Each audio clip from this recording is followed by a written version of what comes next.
Rob, you keep giving yourselves 2-goal deficits, but you showed magnificent character once again second half. Yeah, it wasn't particularly good today. However much it was credit to them on Tuesday, yeah, the credit lies there that they've come back again, but shouldn't have had to really against the likes of Harrogate.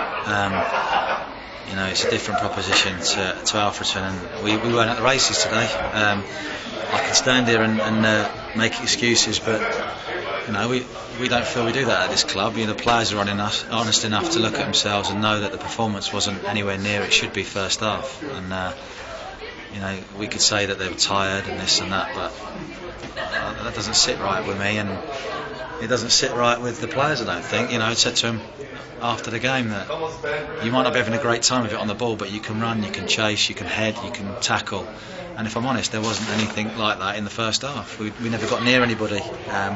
The game was dictated to by the opposition, and again, 2 sloppy goals. Having trailed 2-0 in both games, to come back and get 4 points, though, it is a good achievement. And would you have been happy with 4 going into the two games? Craig, I'm never happy. You should know that by now. And after the game on Tuesday, we expected, rightly or wrongly, to get 3 points today, because that's the sort of mentality that we want to breed, is a positive one. And you accept things, you accept half measures, and that's usually where it ends up. But the lads again battled well to get something out of a game that possibly looked like it was lost.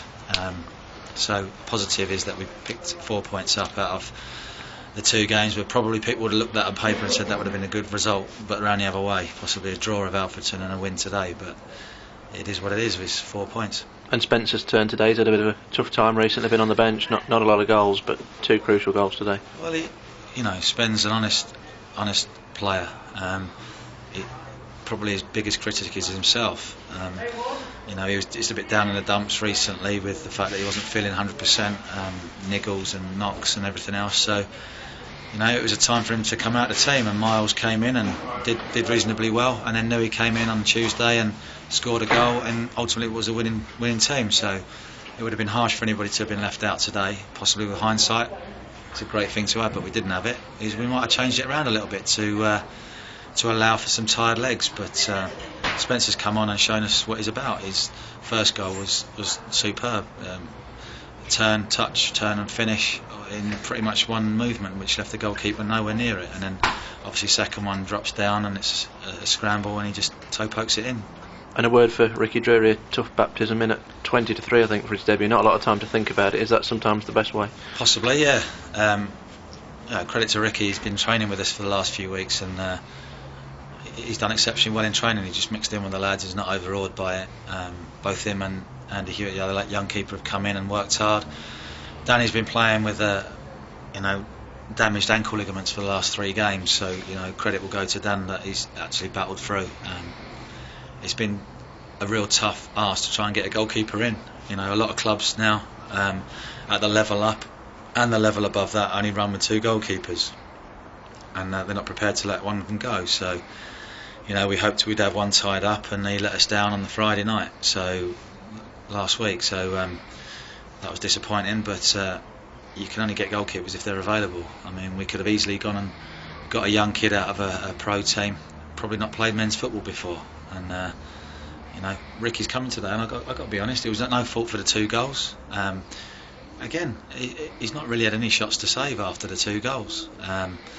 He's kicked it well, he's talked well, he's swept up well around the back, so he's done everything that was asked of him, and it's just unfortunate that the 2 goals went in against him. Is that a situation you've got to look at before you play Solihull next week? I think so, yeah. There's a number of situations to resolve, and that's Kevin Austin and the 2 lads from Rotherham and a goalkeeper, but we'll be doing that anyway. The 2 lads from Rotherham, we've spoken to them, and Rotherham have said we can keep them. Whether their stance has changed on that, I don't know, so that's something we've got to tie up Monday. Kevin, we're trying to sort out with Darlington. They said they want a little bit more money from us, which we haven't got. We've got what we've got. If they let us have him, brilliant. Hopefully they've got a result today, I don't know, and they'll be happy to lend him to us for the rest of the season. And obviously the hunt will continue for a goalkeeper. And next week it's Solihull again. Not so long since you played them there. They're still flying, still not lost, but you're in good form too, and you must go there, and it's a lot at stake. Well, we go there, it's away from home now, so all of a sudden the dynamics of it all changes.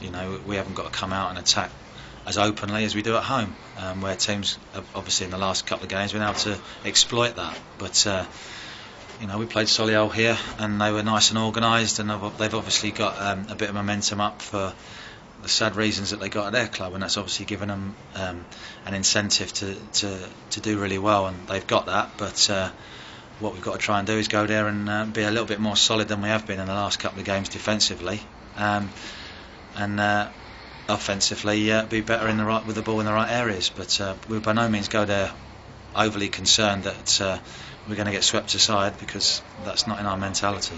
I think they're 15 and 16 unbeaten, but presumably the message to the players is they've got to have a defeat at some point, so why not next Saturday? Well, that's it. If they go all the way through the end of the season without losing, fair play to them. But what we'll be doing is setting up a team to go there and try and knock them off their perch a little bit, and they're the form team. So we thrive on things like that, and they're flying high, unbeaten run, and that'll be the incentive for us to go there and try and get a result.